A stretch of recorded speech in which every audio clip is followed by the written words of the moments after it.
رسول اللہ صلی اللہ علیہ وسلم نے ارشاد فرمایا اِنَّا لِكُلِّ شَيْءٍ شَرَفًا يَتَبَاهُونَ بِهِ، ہر چیز کے لیے ایک شرف ہے، افتخار ہے، يَتَبَاهُونَ بِهِ، جس کی وجہ سے اس پر تفاخر کیا جاتا ہے، فخر کیا جاتا ہے۔ وَإِنَّ بَهَا أُمَّتِي وَشَرَفَهَا، میری امت کی رونق، شرف، افتخار القرآن و قرآن ہے۔ اب یہ حدیث تو سن لی، بات کو سمجھ آئی، بات کو نہیں آئی۔ اب سنیے، مسئلہ یہ ہے، خلاصہ یہ ہے کہ کسی کے خاندان میں کوئی نہ کوئی ایسا شرف پایا جاتا ہے جس سے وہ پورا خاندان اس شرف کی وجہ سے فخر کرتا ہے کہ جناب یہ جو چیز ہے ہمارے خاندان میں پائی جاتی ہے، تو دوسرا کہتا ہے کہ یہ جو تم میں ہے تو یہ جو ہے یہ ہم میں پائی جاتی ہے، تو اس پر وہ فخر کرتے ہیں کہ یہ جو شرف ہے یہ ہماری قوم میں ہے۔ وہ کہتا ہے یہ شرف ہماری قوم میں ہے، یہ آ کر فرماتے ہیں فرمایا میری امت کی رونق اور شرف اور جس پر فخر کرنا چاہیے، فرمایا لوگوں وہ قرآن پاک جس پہ ہمیں فخر کرنا چاہیے وہ کیا ہے؟ قرآن پاک ہے۔ میں اپنی بات کو جب قرآن پاک میں ارشاد فرمایا قد جاءکم من اللہ نور و کتاب مبین، تحقیق آیا تمہارے پاس اللہ کی طرف سے نور اور روشن کتاب۔ مفسرین فرماتے ہیں نور سے مراد محمد مصطفیٰ، نور سے مراد محمد مصطفیٰ، اور کتاب مبین سے مراد قرآن پاک ہے۔ اب توجہ کیجیے گا، اللہ نے لوگوں کی ہدایت کے لیے دو نور بھیجے، ایک نور مصطفیٰ کی صورت میں، ایک نور قرآن کی صورت میں، دو نور بھیجے، ہے یہ بھی رہنما ہے وہ بھی رہنما، اس میں بھی کمال، اس میں بھی کمال، اس میں بھی جمال، اس میں بھی جمال، اس میں بھی برکتیں، اس میں بھی برکتیں، اس میں بھی رحمتیں، اس میں بھی رحمتیں۔ وہ جنت کے قریب کرنے والا، وہ جنت کو تقسیم کرنے والا، وہ جہنم سے ڈرانے والا، وہ جہنم سے ڈرانے والا، وہ جہنم سے بچانے والا۔ ارے قرآن کی 17 کالی آقا کی زلفیں، قرآن کی 17 کالی آقا کی زلفیں کالی، قرآن کی آیات کا شمار باروں میں، آقا کے صحابہ کا شمار ستاروں میں، قرآن کے سارے پیغام سچے، آقا کے سارے غلام سچے۔ توجہ کرنا، وہ کتاب انقلاب، یہ پیغمبر انقلاب، وہ کتاب انقلاب، یہ پیغمبر انقلاب۔ ارے توجہ کرنا، قرآن کو پڑھنا عبادت، مصطفیٰ کو دیکھنا عبادت، قرآن کو پڑھنا عبادت، مصطفیٰ کو دیکھنا عبادت۔ قرآن پڑھنے والا قرآن کا قاری بنتا ہے، مصطفیٰ کو دیکھنے والا صحابی بنتا ہے۔ عزیزان گرامی، بات بھی تو بہت تھی، لیکن اپنے اندر شوق پیدا کیجئے قرآن پاک کا۔ یہ دیکھیے حدیث پاک میں آتا ہے اکرم العلماء، علماء کی عزت کرو، فإنہم ورثۃ الانبیاء، کما قال، کیونکہ وہ انبیاء کے وارث ہیں۔ سلطان محمود غزنوی کو اس حدیث کی صحت پر پورا یقین نہیں تھا۔ ایک رات سونے کی شمع اس کو غلام لے کر آگے تھا، یہ پیچھے پیچھے اس کے چل رہا تھا۔ جب گزرا ایک مدرسے سے تو مدرسے کے ساتھ کچھ دکانیں بھی تھیں، دیکھا کہ ایک طالب علم ہے جو سبق کو یاد کر رہا ہے، اور جب اسے کوئی لفظ دیکھنا ہوتا ہے کتاب میں تو دکان پر چراغ جل رہا تھا تو وہ چراغ کی روشنی میں آ جاتا اور کتاب کو وہ دیکھتا سبق کو، پھر واپس چلا جاتا، وہاں پڑھنا شروع کر دیتا، یوں آتا چلا جاتا، یوں آتا چلا جاتا۔ سلطان کو اس کی حالت پہ ترس آیا، اپنے غلام کو کہا کہ ایسا کرو، خدمتگار کو کہا یہ سونے کا شمع دان اس طالب علم کو دے دو۔ وہ اس کو دے دیا۔ اسی رات کرم ہوا، سرکار کا دیدار ہو گیا۔ سرکار کا دیدار ہو گیا. سرکار نے کیا فرمایا؟ فرمایا اے ناصرالدین سرکدین کے بیٹے، تم نے جیسے میرے ایک وارث کی عزت اور قدر کی ہے، اللہ تجھے بھی ویسی عزتیں عطا فرمائے. اللہ تجھے بھی ویسی عزتیں عطا فرمائے. اور جب اٹھے تو قسمت پہ ناز بھی کر رہے تھے اور ان کو اس حدیث کی صحت پر بھی پورا یقین ہو گیا. آپ نے علامہ صاحب سے بھی اور بھی علماء سے سنا ہوگا کہ سلطان نور الدین زنگی رحمۃ اللہ تعالی ہے، رسول اللہ صلی اللہ علیہ وسلم نے خواب میں زیارت کی مختصر بات کہ ادھر آؤ، یہاں دو خبیث ہیں، یہ شرارتیں کر رہے ہیں، تو ان دو خبیثوں کو تم آ کر ان کا کلام کما کرو. حضور چاہتے تو وہاں سے بھی ہو جاتا، لیکن حضور اپنی امت کے بعض لوگوں کو، بعض غلاموں کو شرف بھی عطا کرنا چاہتے ہیں، تاکہ وہ شرف حاصل کر کے ایک اللہ تعالیٰ کی بارگاہ میں ان کو مقام دلایا جاتا ہے. جب کسی کو کوئی مقام ملتا ہے تو پھر اس سے کوئی کام بھی لیا جاتا ہے. تو صاحب ذرا وہ خبیث خباثت کر رہے تھے وہاں پر، وہ کوشش تھی ان کی کہ رسول اللہ صلی اللہ علیہ وسلم کے جسم مبارک کو نکال کے لے جائیں. میں اپنی بات مختصر کرتے ہوئے، وہ گئے، ان کا کلا کما کیا، وہ پکڑے گئے، مار دیے گئے. ان کو یہ مقام کیسے ملا کہ پوری دنیا کے کسی اور مسلمان بادشاہ کو سرکار نے نہیں کہا، سلطان نور الدین زنگی کے خواب میں آ کر کہا ادھر آؤ. کاش کہ کوئی آپ بھی سن رہے ہوتے، توجہ فرما رہے ہوتے. دنیا میں اور بھی مسلمان بادشاہ بہت تھے، لیکن کسی اور کو یہ شرف نہ ملا، صرف نور الدین زنگی کو یہ شرف ملا.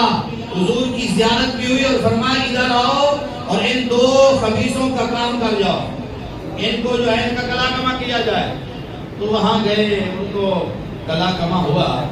یہ شرف علامہ عبدالشکور صاحب، توجہ ہے بابا، ایک والے سبحان اللہ کے لیے سکے جائے بولو سارے ہوں. میں ہم بھاگی نہ دے چاہوں نے تو سن چاہ جاتے تھکے بیٹھے بیٹھے پوچھئے آپ کو سبحان اللہ. جناب صاحب صاحب، جناب شکور صاحب، جناب جملہ انتظامیہ، توجہ کیجئے گا، جملہ اہلیان محلہ، علماء نے اس بات کو لکھا کہ اس کو یہ شرف جو ملا تھا اس وجہ سے ملا تھا، ایک تو وہ دین سے محبت کرتا تھا، دین کے علماء سے محبت کرتا تھا، دوسرا اس نے مدارس بنائے تھے، اس نے مدارس بنائے تھے، دارالحدیث بنائے تھے کہ یہاں پر حضور کی حدیثیں پڑھی جائیں، یہاں پر قرآن پڑھا جائے. اور پھر اس نے رسول اللہ صلی اللہ علیہ وسلم کے دین کے پیغام کو عام کرنے کے لیے نشر و اشاعت کے لیے کتابیں چھپوا کر علماء سے لکھوا کر اس کو تقسیم کرائی. اور دین کا ایک درد رکھنے والا مسلمان تھا، اس وجہ سے اسے حضور کی زیارت کا شرف قیامت تک اب اس کا انشاءاللہ نام زندہ رہے گا. نور الدین زنگی کو یاد کیا جائے گا. تو یہ شرف کس وجہ سے ملا؟ دین اسلام کی خدمت کی وجہ سے، دارالحدیث بنانے، علماء کی خدمت کرنے اور دین کے طلباء کے ساتھ تعاون اور نشر و اشاعت کے معاملے کو جب اس نے قائم کیا تو سرکار کا اس پہ کرم ہوا. عبداللہ بن مبارک یہ بہت بڑے عالم دین بھی تھے اور بہت بڑے تاجر بھی تھے. وہ کہتے تھے کہ مجھے تجارت کرنے کی ضرورت نہیں ہے کہ میں تجارت اور کاروبار کروں، بہت کچھ ہے، لیکن میں اس لیے کاروبار کرتا ہوں کہ تاکہ مجھ سے کاروبار جو کروں اس سے نفع جو حاصل ہوگا میں وہ دین کے علماء پہ خرچ کروں گا. حضرت فضیل بن عیاض کو آپ نے کہا تھا اے فضیل بن عیاض تو عالم دین ہے اور میں تمہیں یہ کہتا ہوں کہ تم ایسا کرو کہ دین کے کام میں مصروف رہو، تمہاری زندگی کی دنیا کی جو ضرورتیں ہیں ان سب کو میں پورا کروں گا، تم صرف دین کا کام کرتے رہو. جب آپ ایک عالم دین کو دنیا کے جو معاملات ہیں اس سے فارغ کر کے دین کے لیے مختص کر دیں گے تو وہ پھر دین کا کام بڑھ چڑھ کر کرے گا. لیکن اگر آپ اس کو ایسے معاملے میں رکھیں کہ اس کا اپنا گھر بھی وہ جو آپ دے رہے ہیں اسے نہ چلے, تو وہ پھر ساودھان ہے, اس پر اس کے گھر والوں کے بھی حقوق ہیں, تو اس نے اس حقوق کو پورا کرنے کے لیے پھر بازار میں, میدان عمل میں, دنیا میں جانا پڑے گا, اور پھر دین کے کام میں وہ معاملے میں پھر تھوڑا کمی واقع ہوتی ہے. اس لیے اہل ثروت لوگوں پر یہ ضروری ہے. اور یاد رکھیے بڑے بڑے علماء اس کو لے گئے کہ جو آپ علماء پر خرچ کرتے ہیں یہ آپ اللہ کی راہ میں خرچ کرتے ہیں, اللہ کی راہ میں خرچ کرتے ہیں. اور اسی لیے اب یہ دیکھیے خواجہ سعید توکل شاہ امبالوی رحمت اللہ تعالی علیہ, یہ پہلے نہ بڑے اور لوگوں کو دعوت دیا کرتے, درویشوں کو, مریدوں کو, اور لوگوں کو بلاتے, بڑے بڑے کھانے کھلاتے. ایک دفعہ ایسا ہوا کہ انہوں نے صرف علماء کو بلایا, کسی کو نہ بلایا, صرف علماء نے آئے کھانا کھایا. کسی نے کہا حضرت یہ کیا ہو گیا, پہلے تو بڑے بڑے لوگ, بڑے بڑے درویش اور مرید بھی آتے تھے, ادھر اب صرف علماء کو. فرمایا بات یہ ہے مجھے سرکار کی زیارت ہوئی ہے, سرکار نے فرمایا اوروں کو کھلاتے ہو, کبھی ہمیں بھی تو کھلا دو, ہمیں بھی تو کھلاؤ, کھانا ہمیں بھی کھلایا کرو. تو مجھے جب میں جا کر اپنی قسمت بھی ناز کر رہا تھا اور میں سمجھ گیا کیونکہ حضور کو علماء سے بڑا پیار اور محبت ہے, اس وجہ سے علماء کو بلا کے میں کھانا کھلا رہا ہوں. اور پھر یہ بات بڑی قابل توجہ ہے جو میں کہنے جا رہا ہوں, یہ بات بڑی قابل توجہ ہے. یحییٰ برمکی یہ وفات پا گیا. وفات کے بعد کسی نے پوچھا کہ تمہارے ما فعل اللہ بکا, اللہ نے کیا کیا تیرے ساتھ؟ اس نے کہا غفر لی بدعائے سفیان, اللہ نے مجھے سفیان ثوری کی دعا کے صدقے میں بخش دیا ہے. توجہ ہے, سفیان ثوری کی دعاؤں کے بدلے میں بخش دیا ہے. اس نے اب وہ ایک معاملہ اور کھڑا ہو گیا, ابھی یہ وہ کون سی دعا ہوگی, وہ کیوں مانگتے تھے دعا؟ وجہ یہ تھی کہ یحییٰ برمکی نے سفیان ثوری سے کہا میں 1000 درہم ماہانہ تمہیں دیتا رہوں گا. درہم حضرت, اور 1000 تو لاکھوں کی تعداد میں پیسے والے کے پاکستانی.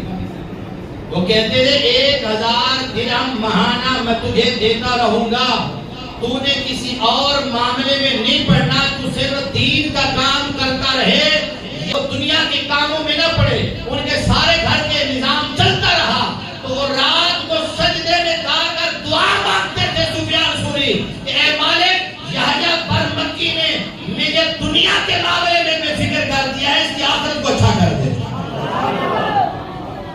اس کی آخرت کو اچھا کر دے.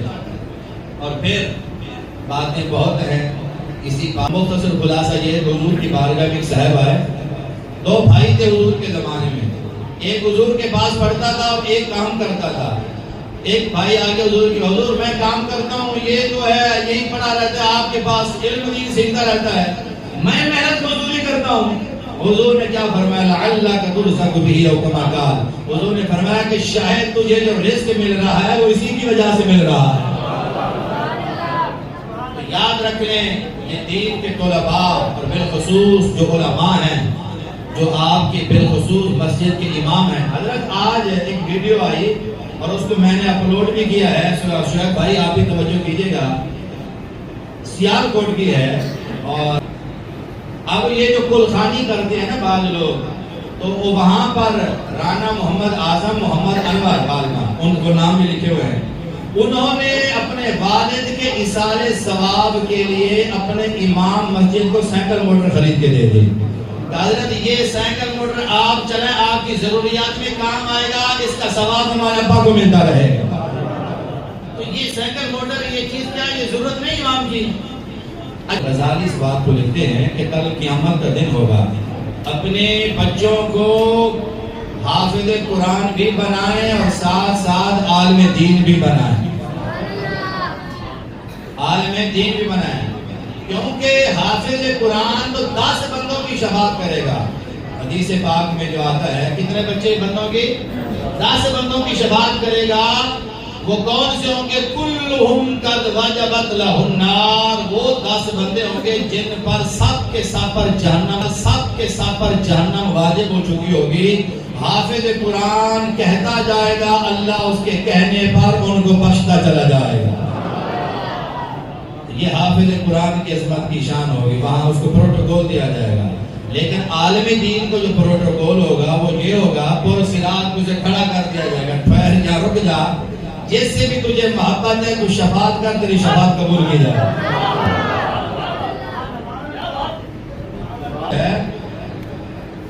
یُؤْتَى بِعَالِمٍ یوم القیامت من علماء امت محمد صلی اللہ علیہ وسلم۔ امام غزالی کہتے ہیں قیامت کے دن حضور کی امت کے علماء میں سے ایک عالم کو اللہ کی بارگاہ میں لایا جائے گا۔ اللہ جبریل سے فرمائے گا، اے جبریل اس کا ہاتھ پکڑ اور اس کو اس کے نبی محمد عربی کے پاس لے جا۔ توجہ ہے، اونچی آواز میں کہہ دو سبحان اللہ۔ حضرت جبریل ہاتھ پکڑیں گے، حضور کے پاس لے جائیں گے، اور حضور اس وقت حوض کوثر پر اپنے امتیوں کو برتن میں پانی بھر بھر کے پلا رہے ہوں گے۔ اس کے آنے پر حضور اس کو پروٹوکول سے نوازیں گے، اور پھر اگلا پروٹوکول یہ دیا جائے گا اس کو کہ حضور اپنے ہاتھ سے اس کو پانی پلائیں گے۔